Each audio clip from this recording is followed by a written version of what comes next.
अब बात कर रहे हैं एक्सरसाइज 4.1। 4.1 में क्या दिया गया है, पहला क्वेश्चन है, उसमें ये दिया गया है कि जांच कीजिए द्विघात समीकरण है या नहीं है। जांच कीजिए द्विघात समीकरण है या नहीं है। तो पहला सवाल पहले का पहला दिया गया है, क्या कहा गया है, जांच करनी है द्विघात है या नहीं है। और ये कहा गया है कि x प्लस 1 का होल स्क्वायर, x प्लस 1 का होल स्क्वायर 2x माइनस 3, ये सवाल है। इस सवाल में जांच करके ये बताना है कि द्विघात समीकरण है या नहीं है। तो देखो भाई, x प्लस 1 का होल स्क्वायर आ गया, तो पहले आपको ये सूत्र याद होना चाहिए कि a प्लस बी का whole square, a plus B का होल स्क्वायर क्या सूत्र होता है, a का स्क्वायर प्लस b का स्क्वायर प्लस 2ab।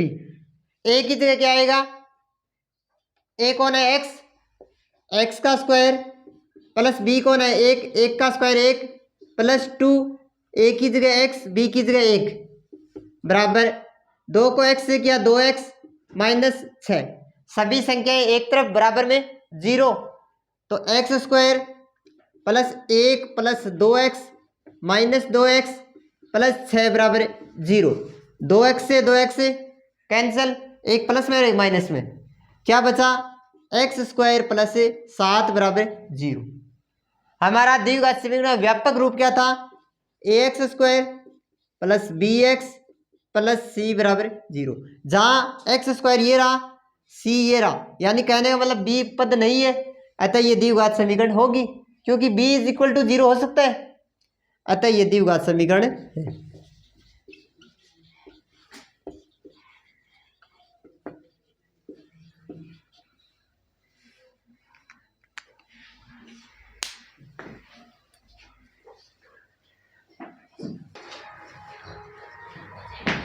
आगे का सवाल दिया गया है x minus 2 x plus 1 x minus 1 x plus 3। सवाल को हल करना है। x को x से गुणा किया, देखो यहाँ पर चिन्ह नहीं है, इसका मतलब मल्टीप्लाई होगा। x को x से किया x स्क्वायर, x को 1 से किया x, x को 2 से किया माइनस 2x, यहाँ प्लस या माइनस क्या आएगा, माइनस 1 को 2 से किया 2 बराबर। इसी तरह से x को x से किया x स्क्वायर, x को 3 से किया 3x, x को 1 से किया, देखो ये माइनस है ये प्लस माइनस x, और x को सॉरी 1 को 3 से किया माइनस 3। सभी संख्याएं एक तरफ बराबर में 0। एक्स स्क्वायर 2 में से 1 हटाया माइनस का x माइनस 2, ये प्लस का है, दूसरी तरफ आने पर माइनस, 3 में से 1 हटाया 2x प्लस के, इधर आए तो माइनस 2x और प्लस का 3 बराबर है 0। और प्लस स्क्वायर और माइनस को कट गयो, देखो 2x और एक माइनस का 3x और प्लस को 1 बराबर 0। तो ऐसे आप लोग द्विघात समीकरण व्यापक रूप हो ax square plus bx plus c बराबर 0। यहाँ पर एक्स स्क्वायर का पद नहीं है क्या, यहाँ पर एक्स स्क्वायर का पद नहीं है, अतः ये द्विघात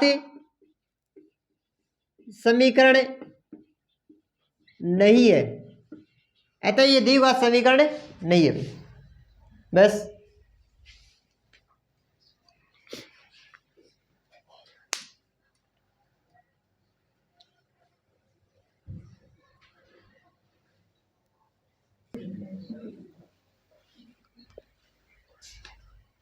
सवाल है 2x माइनस 1 x माइनस 3 बराबर x प्लस 5 x माइनस 1 हल करना है।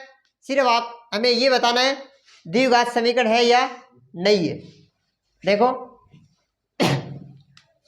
2x को x से किया 2x स्क्वायर, 2x को 3 से किया, देखो ये प्लस है ये माइनस माइनस, 2 को 3 से किया 6 x की जगह x, 1 को x से किया माइनस x, माइनस माइनस क्या हो गया प्लस, 1 को 3 से किया 3 बराबर, इसको मल्टीप्लाई करेंगे, x को x से किया x स्क्वायर एक्स को एक से किया माइनस एक्स, 5 को एक्स से किया 5x, 5 को एक से किया 5, चिन्ह देखो प्लस और माइनस क्या आएगा माइनस।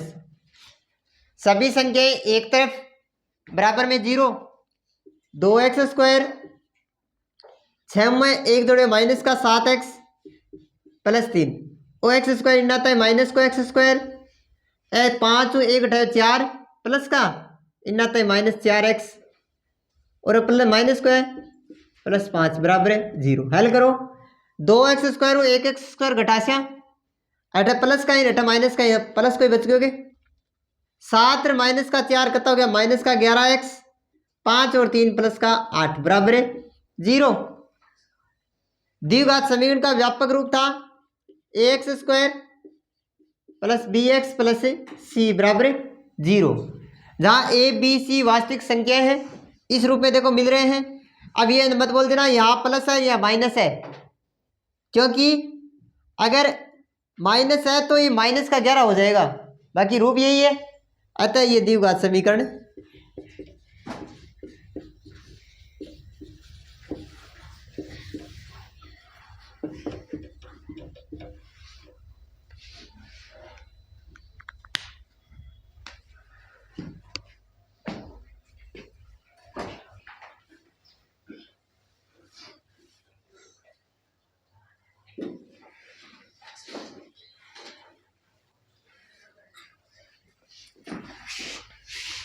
देखो भाई 7वां क्वेश्चन है x प्लस 2 का होल 2 की घात 3 बराबर 2x x² माइनस 1 जांच ही करनी है द्विघात समीकरण है या नहीं है।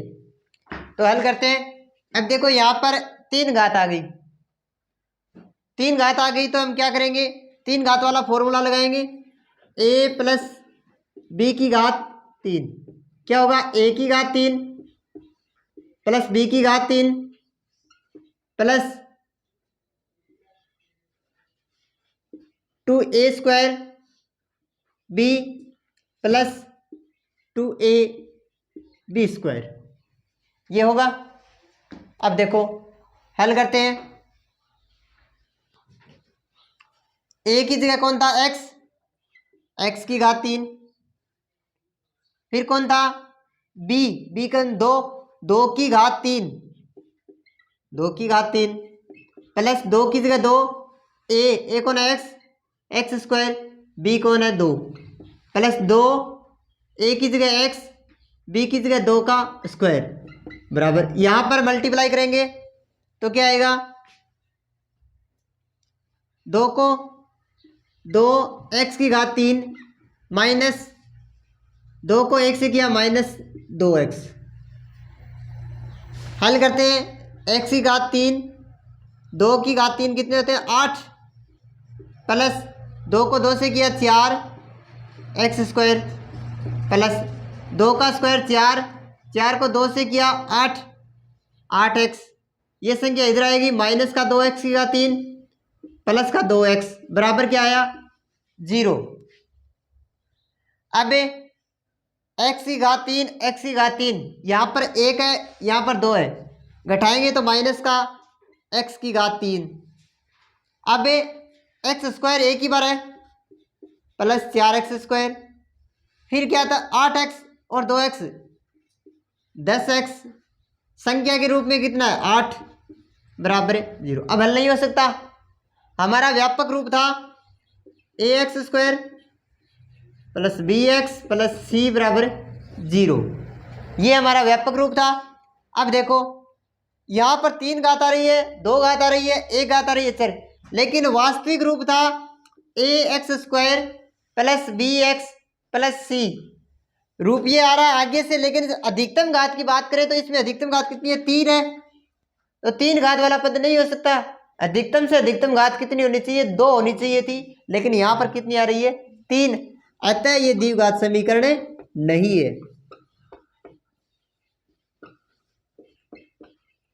अतः ये द्विघात समीकरण नहीं है।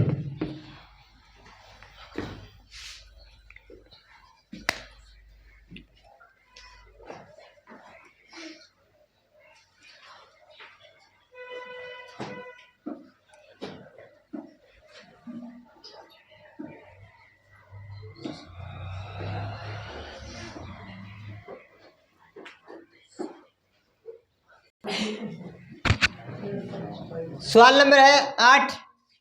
पहले का 8 हुआ, कहा ये गया एक्स की घात 3 minus 4x² minus x plus 1 बराबर x माइनस 2 की घात 3। अब देखो इस तरफ से तो कोई गुणा वगैरह कुछ नहीं करना है, जैसा का जैसा है। x की घात 3 minus 4x² minus x plus 1, लेकिन यहां पर सूत्र लगेगा a माइनस बी की घात 3। पहले तो था a प्लस बी की घात 3, इस बार है a माइनस बी की घात 3। तो देखो a माइनस बी की घात 3 यानी a की घात 3, अब की बार माइनस है तो माइनस बी की घात 3 minus 3a² b plus 3a b का स्क्वायर। ठीक है, जो पहले सूत्र लिखाया था वो था प्लस का, तो सभी में प्लस चिन्ह आ रहा था, और ये है माइनस का। तो देखो a कौन था, x की घात 3 माइनस b कौन था, 2 की घात 3 डायरेक्ट लिख दो। अब तो 8 माइनस 3 a की जगह x तो x का स्क्वायर, और b कौन है 2 प्लस 3 a की जगह x b का स्क्वायर, b कौन है 2 का स्क्वायर 4। अब संख्याएं सभी एक तरफ करते हैं बराबर में 0, तो x की घात 3 minus 4x² minus x plus 1। अब वो x की घात 3 इन है माइनस। अब देखो भाई 8 माइनस का इन है प्लस, माइनस का ही प्लस हो गया, 3 दूनी 6x² 12x प्लस का ही इन है माइनस 12x बराबर 0। देखो x की घात 3 x की घात 3 कैंसल। अब 4x² 6x² घटेगी, प्लस का 2x² बच गया, क्यों क्या माइनस का ही प्लस का बढ़ा है। अब x 12 और 1 माइनस का 13x और 8 1 9 बराबर 0। द्विघात समीकरण का व्यापक रूप क्या था, ax² plus bx plus c बराबर 0, जो कि ये रूप है, अतः ये द्विघात समीकरण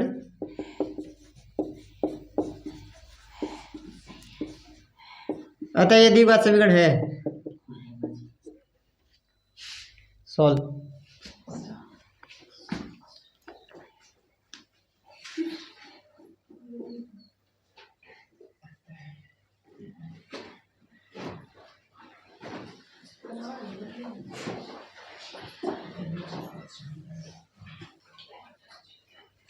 अब है दूसरा सवाल। दूसरे सवाल में ये कहा गया है समीकरण को द्विघात के रूप में, सवाल को द्विघात समीकरण में निरूपित कीजिए। मतलब जो कि सवाल दे रहे हैं भी अपन द्विघात को रूप बनाना है और कुछ नहीं करना है।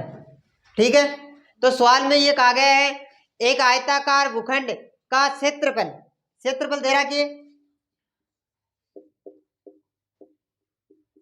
आयताकार भूखंड है,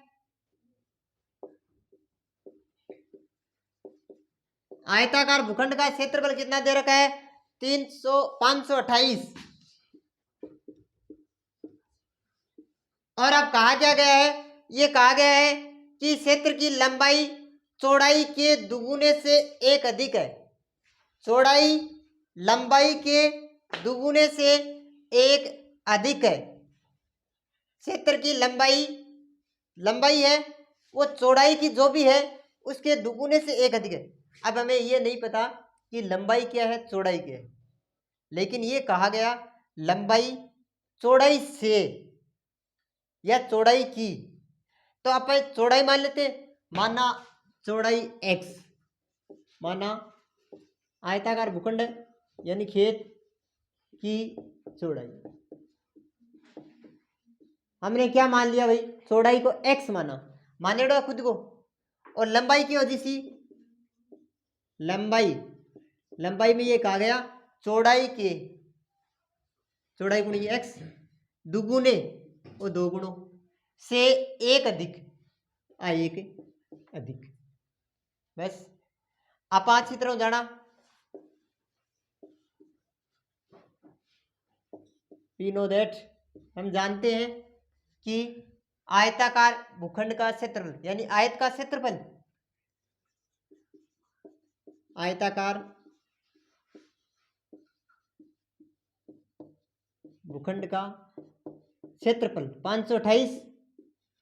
आयताकार भूखंड का क्षेत्रफल जानते हैं, लंबाई गुणा चौड़ाई, आयत का क्षेत्रफल वही हुआ लंबाई इंटू चौड़ाई। तो लंबाई तो है 2x प्लस 1 इंटू चौड़ाई है x और बराबर कितना है 528। गुणा करा दे से 2 ने x कराया 2x², 1 ने x कराया x, असंख्या इन जिसी -528 बराबर 0। आ लो द्विघात समीकरण को निरूपित रूप या द्विघात समीकरण के रूप में। बस अपन निरूपित करनी है। हल कौन करना, हल करांगा 4.2 में। हाँ, अब इस सवाल ने यदि एग्जाम में आएगा तो अगला आपको लंबाई और चौड़ाई पूछ भी सकता है, तो आपको हल करना है आगे सवाल के अनुसार, जो क्वेश्चन दिया गया होगा उसके अनुसार करना है। तो हमें तो फिलहाल तो यही दिया गया है, निरूपित कीजिए। निरूपित को मतलब दिखाइए समीकरण बना के। तो ये सवाल दूसरे का पहला।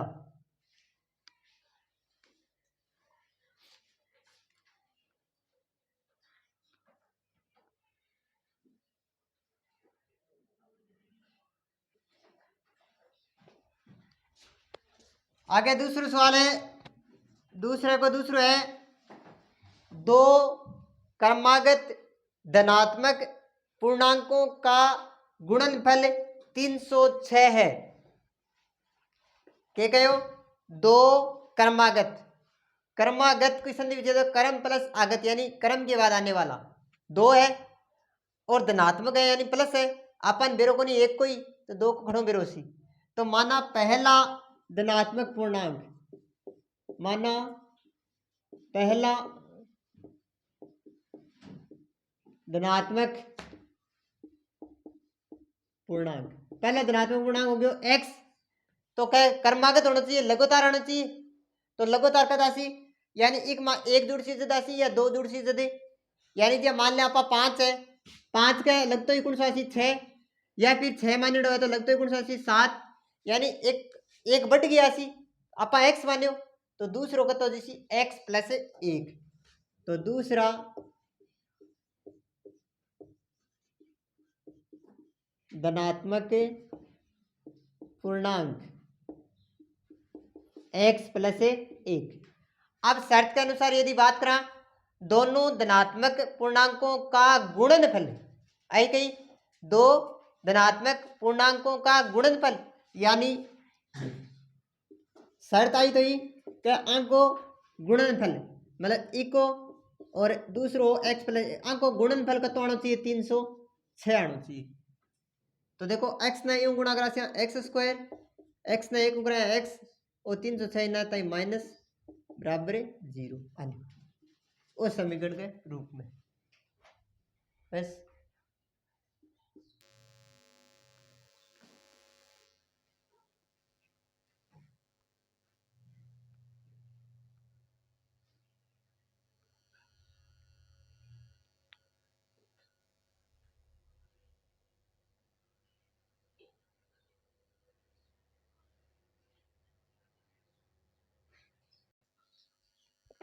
सवाल नंबर है दूसरे को तीसरो। सवाल में क्या कहा गया है, रोहन की माँ उससे 26 वर्ष बड़ी है। रोहन की मम्मी की आयु है जो उससे 26 वर्ष बड़ी है, 26 साल ज्यादा है। तो अब हमें ये भी नहीं पता रोहन की आयु क्या है। पहले रोहन की आयु पता होनी चाहिए, उसके बाद उसकी मम्मी की आयु होगी। तो हम उसकी क्या मान लेते, माना रोहन की आयु x, माना रोहन की आयु x है। तो रोहन की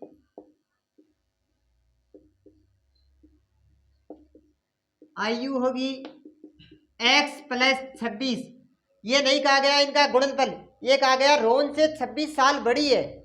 तो 26 जोड़ेंगे तभी तो आएगा रोहन में। तो रोहन में x मान ली, उसकी मम्मी की आयु x प्लस 26। आगे शर्त के अनुसार क्या कहा गया है, 3 वर्ष बाद इनका गुणनफल अब 3 वर्ष बाद ये तो है नहीं कि रोन बढ़ेगा ये नहीं बढ़ेगी, 3 वर्ष बाद तो दोनों में ही फर्क पड़ेगा। तो 3 वर्ष बाद अगर पहले कहता तो माइनस और बाद का कह रहा है तो बढ़ेगा।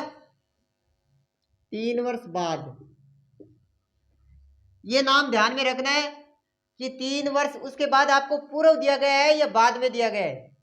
अगर बाद में दिया गया है तो आपको प्लस यूज में लेना है और पूर्व दिया गया है तो माइनस काम में लेना है। 3 वर्ष बाद तो रोहन की 3 वर्ष बाद आयु कितनी हो जाएगी? x + 3। तो उसकी मम्मी की आयु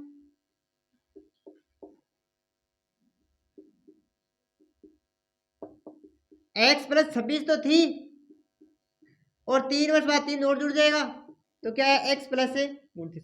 इनकी आयु का गुणनफल 360 हो जाएगा। तो 3 वर्ष पहले की बात कर रहा है या 3 वर्ष बाद की?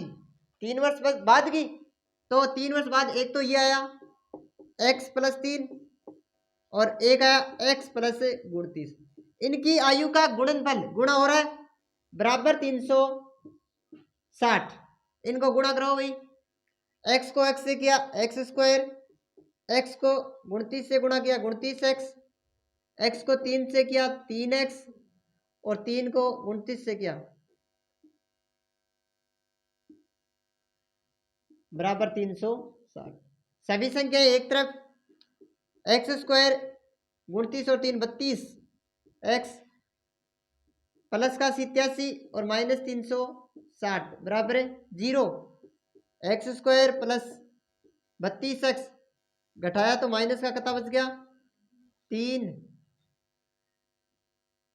273 बराबर 0। सॉरी यहाँ पर x। तो ये द्विघात समीकरण का निरूपित है, द्विघात समीकरण का व्यापक रूप, इसी रूप में हमें लिखना था। अब हमें इनका हल निकालेंगे।